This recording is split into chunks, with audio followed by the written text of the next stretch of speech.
कुछ भी इजी होता है, सॉरी,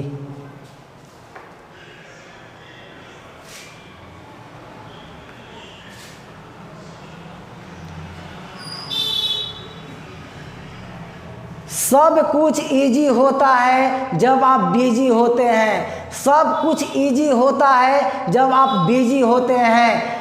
कुछ भी इजी नहीं होता है जब आप लेजी होते हैं। कुछ भी इजी नहीं होता है जब आप लेजी होते हैं। तो नमस्कार दोस्तों, मैं अनुज कुमार आपके अपने YouTube channel young minds academy पर स्वागत करता हूं। तो आज हम लोग पढ़ने चल रहे हैं 12th के केमिस्ट्री क्लास के आगे के बारे में, जिसमें हमने बताया था कि ठोस के गुण के बारे में बताया था, फिर उसके बाद बताया क्रिस्टल और अक्रिस्टलीय के बारे में मैं बताया।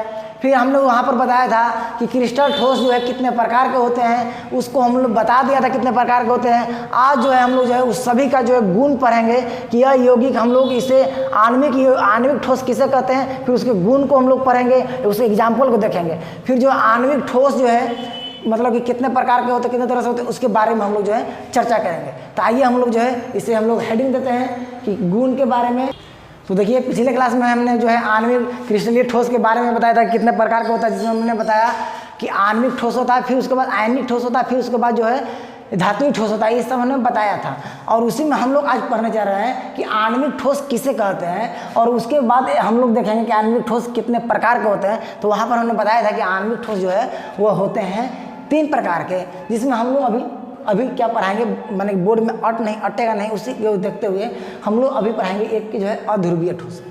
तो पहले आणविक ठोस हम लोग देखते हैं। नाम है आणविक, अंग्रेजी में बोलते हैं मोलिकुलर सॉलिड, यानी कि वैसा ठोस जिसके कण जो है किसके रूप में रहेंगे, अणु के रूप में रहेंगे, इसे बोलेंगे आणविक ठोस।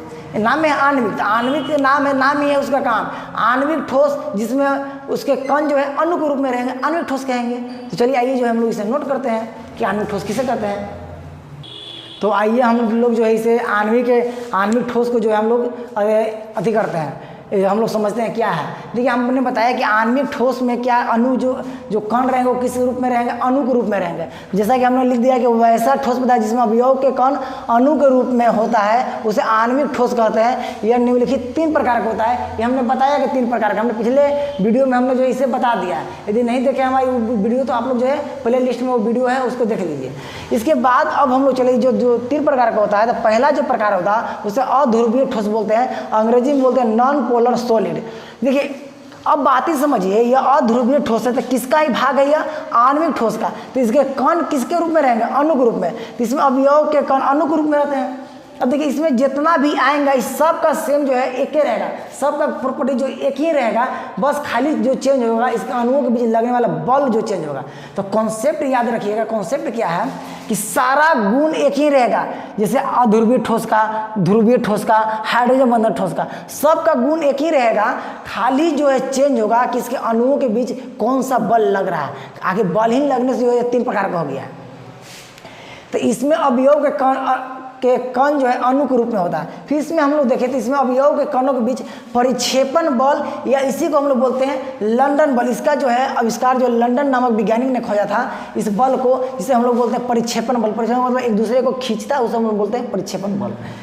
इसका गलनांक अत्यंत निम्न होता है। अत्यंत निम्न का मतलब होता है कि एकदम तुरंत जो है गल जाएगा, बस थोड़ा सा टेम्परेचर दिएगा तो गल जाएगा। यह विद्युत का कुचालक होता है, इससे जो है विद्युत धारा प्रवाहित नहीं होती है। जिसका एग्जाम्पल हम लोग देखें तो एग्जाम्पल होगा ठोस आयोडीन। एग्जाम्पल हम लोग देखें तो हम लोग लिखेंगे ठोस आयोडीन। फिर एक और एग्जाम्पल देख लें तो इसका एग्जाम्पल होगा ठोस सूक्ष्म बर्फ। ठोस क्या होगा, सूक्ष्म बर्फ। सूक्ष्म बर्फ देखिए, हम लोग से पूछता है, इसका सूत्र होता है CO2। क्या होता है, देखिए बार एग्जाम में पूछा हुआ है कि सूक्ष्म बर्फ का फार्मूला होता है CO2। निम्नलिखित में सूक्ष्म बर्फ है, तो सूक्ष्म बर्फ वो नहीं समझिएगा, खाने वाला बर्फ नहीं, सूखा हुआ बर्फ। यानी कि हम लोग CO2 कार्बन डाइऑक्साइड का जो हम लोग रूप देखते हैं, जो धुआं में उठता है, उससे कण निकलते हैं, उसी को बोलते हैं सूक्ष्म बर्फ। फिर उसके बाद हम लोग देखें तो ठोस हाइड्रोजन। क्या होगा, ठोस हाइड्रोजन। तो आप जो इसे स्क्रीनशॉट कर लीजिए। इसके बाद जो हम लोग अगला क्वेश्चन पढ़ेंगे ध्रुवीय ठोस। तो आप लोगों ने स्क्रीनशॉट कर लिया। अब हम लोग अगला हेडिंग देते हैं अध्रुवीय ठोस। तो देखिए, हम लोग देखें इसका जो है हम लोग देखते हैं क्या ध्रुवीय ठोस, जिसे हम लोग बोलते हैं अंग्रेजी में पोलर सॉलिड। आप लोग को नज़र आ रहा होगा पोलर सॉलिड, यदि नज़र नहीं आ रहा तो थोड़ा सा हम ब्राइटनेस को कम कर देते हैं।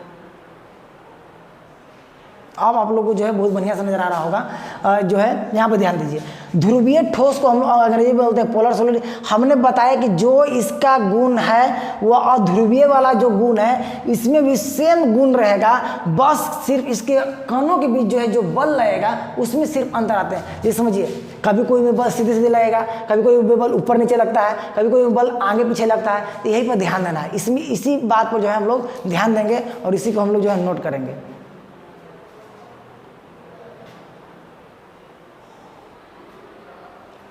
थोड़ा सा लाइट जो है आगे अप डाउन हो रहा है जिसके कारण दिक्कत हो रही है, फिर जो हम लोग जो है सुधार कर लेंगे।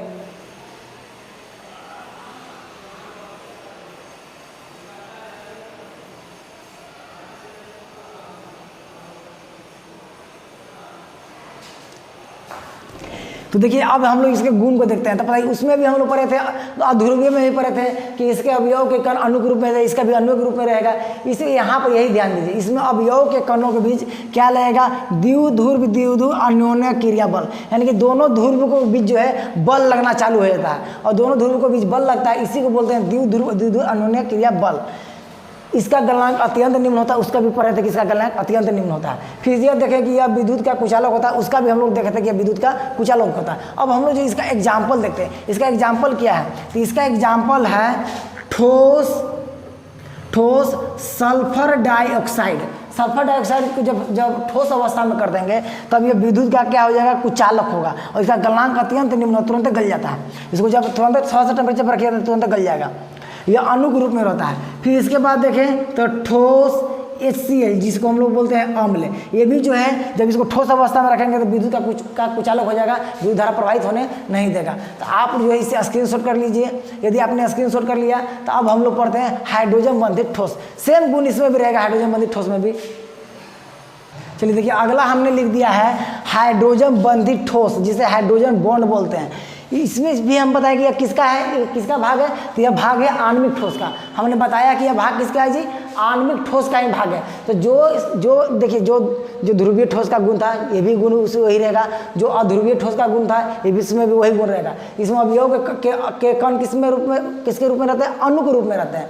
खाली हम बताएं कि बल कणों के बीच जो बल लगेगा उसमें अंतर होगा। तो कणों के बीच जो बल लगता है वो किसका बल लगता है, हाइड्रोजन बंधन उपस्थित रहता है, इसमें हाइड्रोजन बॉन्ड लगते हैं। इसका एग्जाम्पल मिटा देते हैं हम लोग। इसका गलनांक क्या होता है, अत्यंत निम्न होता है। यह विद्युत का क्या होता है, कुचालक होता है, इसे जो धारा प्रवाहित नहीं होता। जैसे हम लोग देखें, जैसे ठोस हम लोग बोलते हैं ठोस बर्फ, क्या बोलते हैं, ठोस बर्फ, जिसका सूत्र होता है ठोस बर्फ का H2O।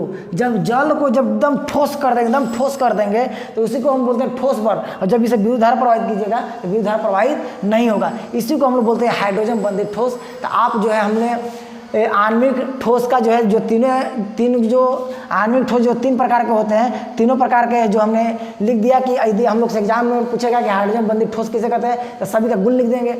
यदि अध्रुवीय ठोस पूछेगा कि अध्रुवीय ठोस किसे कहते हैं, अध्रुवीय ठोस लिख देंगे। यदि पूछेगा कि ध्रुवीय ठोस कहते हैं, ध्रुवीय ठोस लिख देंगे, उसका एग्जाम्पल लिख देंगे। अब हम लोग आगे पढ़ने चलते हैं आयनिक ठोस किसे कहते हैं। अब हम लोग हेडिंग देंगे आयनिक ठोस किसे कहते हैं। आप लोग इसे स्क्रीनशॉट कर सकते हैं, यदि स्क्रीनशॉट आपने कर लिया होगा तो अब हम लोग चलते हैं आगे पढ़ेंगे आयनिक ठोस। चलिए आइए हम लोग जो है देखते हैं आयनिक ठोस। आयनिक ठोस के बारे में हम लोग पढ़ते हैं और आयनिक ठोस किसे कहते हैं। हम लोग इस पूरा गुण को लिख दीजिएगा तो उसे कहते हैं आयनिक ठोस। हम लोग क्या कर रहे हैं कि हम जो है पॉइंट वाइज आपको पढ़ा रहे हैं। पॉइंट वाइज पढ़ाने से क्या होगा कि आपको जो आपका ऑब्जेक्टिव भी बढ़िया होगा और जो इससे सब्जेक्टिव भी बढ़िया होगा। तो देखिए हम लोग से पूछेगा कि आयनिक ठोस किसे कहते हैं, तो हम पहले ही बताए देखिए यह आयनिक ठोस है, मतलब इसका अवयव के कण जो है किसके के रूप में रहेगा, परमाणु के रूप में रहेगा। इसमें इलेक्ट्रॉन का त्याग होता है, जिसे परमाणु का त्याग करते हैं, इलेक्ट्रॉन का त्याग करते हैं। इसमें देखिए इसमें अवयव के कणों को जो विद्युत स्थैतिक बल लगता है, एक दूसरे को खींचकर प्लस माइनस का बल लगता है और एक दूसरे को खींचकर जो बांधे रहता है। इसका द्रव्यमान कुछ होता है, मतलब कि मान लीजिए ये ठोस पदार्थ है तो इसको हाल ही गलेगा ना, जैसे लोहा हो गया, चांदी हो गया, ये सब कुछ चाहिए कि तुरंत गला दे, तो द्रव्यमान क्या होता है, उच्च होता है। यह ठोस अवस्था में विद्युत का कुचालक होगा। ये जैसे मान लीजिए समझिए ये ठोस अवस्था में तो विद्युत का कुचालक है, लेकिन इसको जलीय अवस्था में कर देंगे, जल इसको बना देंगे, द्रवीय अवस्था बना देंगे, जलीय अवस्था बना देंगे, तो यह क्या करेगा, विद्युत धारा का प्रवाह करना चालू कर देगा। तो यह जो विद्युत धारा का सुचालक बन जाता है। या आप जो लोग जो है इसे नोट कर सकते हैं। और हम लोग इसका एग्जाम्पल देखें तो इसका एग्जाम्पल मान लिया जाए, एग्जाम्पल होता है मान लिया जाए सोडियम क्लोराइड, देखिए यह प्लस होता है यह माइनस होता है। एक और हम लोग देखें जैसे ZNS जिंक सल्फेट। एक और हम लोग देखें तो मैग्नीशियम ऑक्साइड, देखिए इसका किस तरह से यह व्यवस्थित होता है आयनिक ठोस, उसको हम लोग देख लें। तो आयनिक ठोस जो हुआ आयनिक के रूप में रहता है Na+Cl- Na+Cl- Na+, मतलब यहाँ से Cl-, Na+,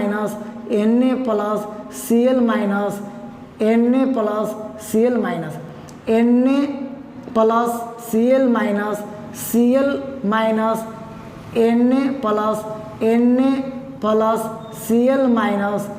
Cl-, Na+, Cl-, यहाँ पर Na+, यहाँ पर लिखे हैं Cl-।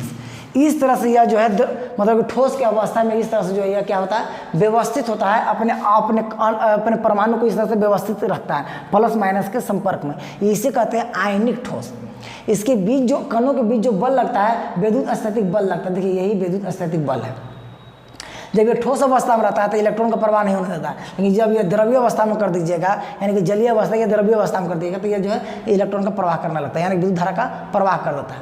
अब हम लोग इसके बाद अब हम लोग पढ़ने चलते हैं सहसंयोजक ठोस किसे कहते हैं। तो आप इसे स्क्रीनशॉट कर लीजिए और हम लोग आगे पढ़ने चलते हैं सहसंयोजक ठोस किसे कहते हैं।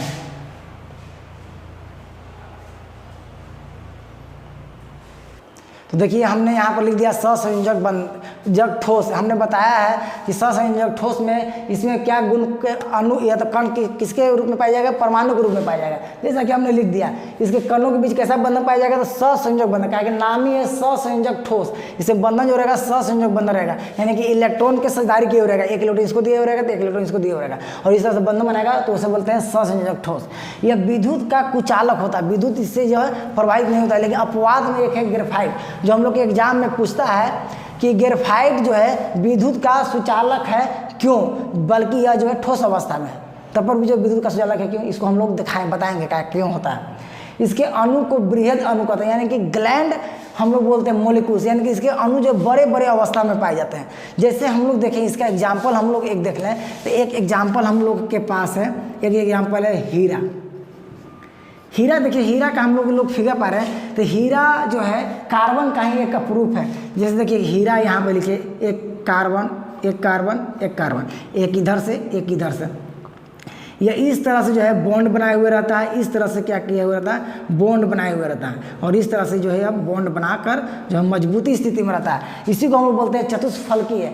यह ऐसा हीरा इतना कठोर होता है कि यदि लोहा के हथौड़ा से हीरा पर मारिएगा तो लोहा का हथौड़ा टूट जाएगा, लेकिन हीरा टूटने वाला नहीं है। क्योंकि देखिए यह जो है पूरा चारों तरफ से कार्बन इसका क्या हुआ, घिरा हुआ, और इसका कार्बन चारों तरफ से बॉन्ड से घिरा हुआ है। इसके एक भी इलेक्ट्रॉन जो है खाली नहीं है, जिसके कारण जो ये विद्युत का कुचालक होता है। इसे जो है इलेक्ट्रॉन प्रवाह नहीं हो पाता है, इसी अवस्था में रहता है। इधर जुड़ा हुआ रहता है, इधर से जुड़ा हुआ रहता है, इधर से जुड़ा हुआ रहता है, इधर से जुड़ा हुआ रहता है, इधर भी कार्बन, इधर भी कार्बन, इधर भी कार्बन, पूरा कार्बन जुड़ा हुआ रहता है। अगला हम लोग देखें, सेकेंड हम लोग देखें, पहला हम लोग देखें, सेकेंड हम लोग एग्जाम्पल देखें जिसको हम लोग बोलते हैं ग्रेफाइट। ग्रेफाइट देखिए कैसे जो है विद्युत का सुचालक करता है। ग्रेफाइट पर हम लोग जो है ध्यान दें किस तरह से ये जो है विद्युत का सुचालन करता है, सुचालक होता है। देखिए ग्रेफाइट का जो स्ट्रक्चर होता है, ग्रेफाइट का इस तरह का स्ट्रक्चर होता है।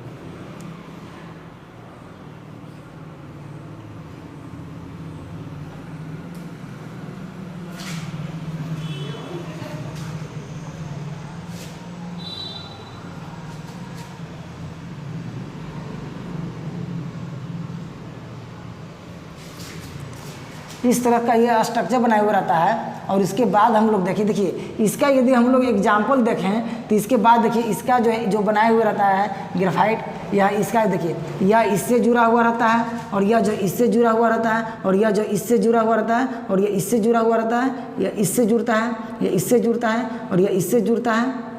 इसके बाद ध्यान देना है कि यह जो है इससे जुड़ा हुआ रहता है, और यह जो है इससे,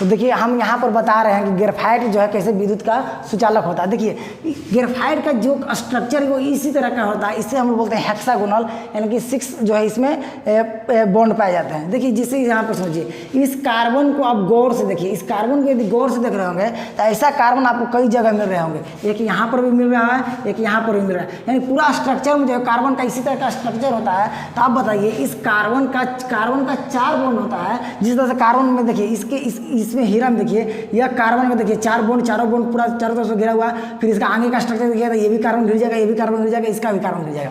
लेकिन ग्रेफाइट में जो होता है कार्बन का 3 ही बॉन्ड होता है, और जिसमें जो होता है एक इलेक्ट्रॉन जो होता है वो स्वतंत्र अवस्था में होता है, और स्वतंत्र अवस्था में रहने के कारण जो है जैसे हम लोग इसमें विद्युत धारा देते हैं तो इलेक्ट्रॉन जो है घूमना चालू कर देता है, और घूमता है, कभी यहाँ पहुँचता है, कभी यहाँ पहुँचेगा, कभी यहाँ पहुँचेगा, सौकड़ों जो घूमना चालू कर देता है, और इसे जो है धारा जनरेट कर देता है, यानी धारा को प्रवाह होने देता है। देखिए जिस तरह से देखिए आपके घर यदि पूरा बढ़िया है, कोई कहीं से कोई बदनाम नहीं किए हुए, कुछ नहीं किए हुए, यदि खानदान में वैसा यदि एक जन्म ले लेता है, एक बदमाश जो गांव टोला में आपका नाम खराब कर देगा, तो वह क्या करता है, वो कभी यहाँ घूमेगा, कभी वहाँ घूमेगा, कभी वहाँ घूमेगा, सब घूम को जो है नाम आपका बदनाम कर देगा। इसी तरह से यह ग्रेफाइट में होता है कि सगरों ये इलेक्ट्रॉन जो सगरों घूमना चालू करता है, इसका भी इलेक्ट्रॉन घुमाता है, इसका भी इलेक्ट्रॉन को घुमा देता है, सब के इलेक्ट्रॉन को घुमा देता है, और जैसे ही धारा देते हैं तो सब जो है घूमना चालू कर देता है, और यह इससे जो है विद्युत धारा प्रवाहित होना चालू होता है, जो ग्रेफाइट जो है विद्युत धारा जो है प्रवाहित करता है। आप लोगों को एग्जाम में पूछेगा तो ये लिख दीजिएगा कि ग्रेफाइट में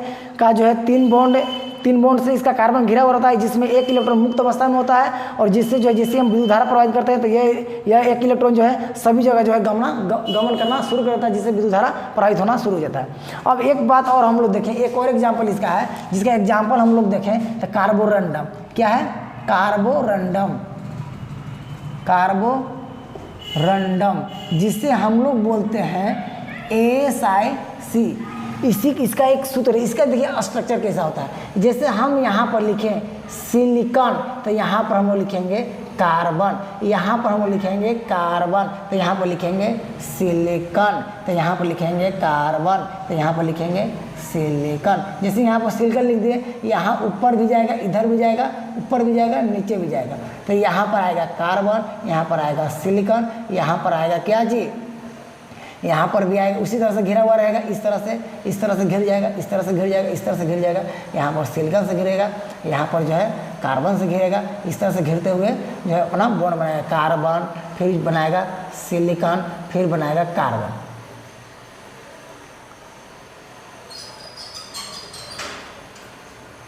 फिर इस तरह से हम लोग देखें, ये भी इधर बनाएगा, ये भी इधर बनाएगा, ये भी इधर बनाएगा। फिर यहाँ हम लोग देखते हैं, यहाँ पर हो जाएगा सिलिकॉन, यहाँ पर हो जाएगा कार्बन, इस तरह से बनाएगा, फिर इधर इस तरह से बनाएगा, और यहाँ पर बनाएगा सिलिकॉन, और इस तरह से यहाँ पर बनाएगा कार्बन। यहाँ पर फिर हो जाएगा सिलिकॉन, और यहाँ पर बनाएगा क्या, कार्बन, या इससे जुड़ जाएगा या इससे जुड़ जाएगा, और यहाँ पर बनाएगा क्या जी, कार्बन, यहाँ पर बनाएगा सिलिकॉन। इस तरह से बॉन्ड का निर्माण करता है। यहाँ पर रहेगा क्या, कार्बन रहेगा, और यहाँ पर बनाएगा, फिर इधर इधर जो है इधर उधर अपना जो है बनाते चल जाता है। फिर यहाँ पर जो है कार्बन का निर्माण करेगा, फिर यहाँ पर जो है सिलिकॉन का निर्माण करेगा। इस तरह से जो है अपना बॉन्ड का निर्माण करता है। इसमें देखिए इसका कार्बन का देखिए चारों बॉन्ड से घिरा हुआ है कि नहीं है, तो यह विद्युत का कुचालक है। सिर्फ इसमें जो है एक ग्रेफाइट है जिसका जो है 3 ही बॉन्ड होता है, एक इलेक्ट्रॉन इसका स्वतंत्र होता है। तो आप इसे स्क्रीनशॉट कीजिए। अब यदि इसका स्क्रीनशॉट कर लिए हुए तो अब हम लोग चलते हैं धातुई गुण के बारे में पढ़ते हैं। धातुई ठोस किसे कहते हैं? तो चलिए आज का जो हम लोग जो है लास्ट टॉपिक पढ़ेंगे, जिसमें हम लोग पढ़ेंगे धातुई ठोस। धातुई ठोस जिसमें हम लोग धातु के बारे में हम बताए हैं कि जिसे मारेंगे तो टनाटन झनाझन करेगा, जिसके बारे में पढ़ेंगे। तो बताइए इसके अवयव के कण जो इलेक्ट्रॉन ये तथा धातु आयन के रूप में रहते हैं। इसमें इलेक्ट्रॉन के रूप में रहेगा या तो धातु आयन के रूप में रहेगा। धातु आयन के रूप में मतलब कि इलेक्ट्रॉन चाहे तो दान किए हुए रहेगा, चाहे तो इलेक्ट्रॉन को ग्रहण किए हुए रहेगा, इसके रूप में रहता है। इसमें अवयव के कणों के बीच धातुई बंधन पाया जाता है। यदि धातु है तो इसमें बंधन कैसा पाया जाएगा? धातुई बंधन। जैसे हाइड्रोजन था तो हाइड्रोजन में कैसा बंधन था? हाइड्रोजन बंधन। जैसे ससंयोजक बंधन था, ससंयोजक बंधन पाया जाता था कणों के बीच। फिर इसमें देखते हैं इसका गलनांक उच्च होता है, हाली गलने वाला नहीं होता। जैसे लोहा सोना हाली गलता है जी, नहीं गलता है, यानी कि इसका गलनांक क्या होता है? उच्च होता है। यह विद्युत का सुचालक होता है, जिसे हम जानते हैं कि धातु जो है विद्युत धारा का प्रवाह करता है। यह ऊष्मा का भी जो है सुचालक होता है। जिसका स्ट्रक्चर देखें तो मान लीजिए धातु को अंग्रेजी में बोलते हैं मेटल, जैसे मेटेलिक सॉलिड जैसे हम लोग अंग्रेजी में बोलते हैं। मेटल क्या करता है कि एक इलेक्ट्रॉन का त्याग करता है और N+ का जो है निर्माण करता है। जैसे आप लोग इसका स्ट्रक्चर देख रहे होंगे तो प्लस माइनस करके जो है इस तरह से जो है धातु अपना बनाए हुआ रहता है, और इसमें प्लस माइनस के गुण के कारण जो है जब इसे हम विद्युत धारा प्रवाहित करते हैं, I को यदि प्रवाह करते हैं तो इस तरफ हमें जो है विद्युत धारा I मिलता है, जिसलिए इसे हम लोग बोलते हैं धातु को बोलते हैं धातु विद्युत धारा का सुचालक होता है। तो आपको आज ये वीडियो आपको पसंद आया होगा 12th का, इसे स्क्रीनशॉट कर लीजिए। तो आपको जो है ये वीडियो पसंद आया होगा 12th में, और हम बोल रहे हैं कि देखिए 12th ही या ना समझिए, ये समझिए तो कंपटीशन लेवल से JEE मेंस, पॉलिटेक्निक, ये सब वगैरह से आप लोग का पढ़ाया जा रहा है, और इसे कभी जो है कभी नीचे स्तर से नहीं समझिएगा, क्योंकि कोई भी क्वेश्चन हम करवाएंगे तो इसे हाई लेवल पर पहुँचाएंगे, जहाँ से क्वेश्चन एक स्टेप हम लोग आगे ही पढ़ेंगे बोर्ड लेवल से। तो यदि हमारी वीडियो अच्छी लगी हो तो इसे लाइक करें, सब्सक्राइब करें और अपने दोस्तों तक इसे जरूर से जरूर शेयर करें। यदि आप लोग हमारे वीडियो पर नए होंगे तो प्लीज़ प्ले स्टोर में जाकर इसका बैकअप वीडियो देखिए, तब आपको जो वीडियो समझ में आएगा। बैकअप वीडियो नहीं देखिएगा तो समझ में बहुत कम आएगा, इसे हम समझाने का पूरा कोशिश कर रहे हैं। यदि नए हैं तो चैनल को लाइक कर लें। आज के लिए इतना ही, मिलेंगे नेक्स्ट वीडियो में, तब तक के लिए धन्यवाद, थैंक यू।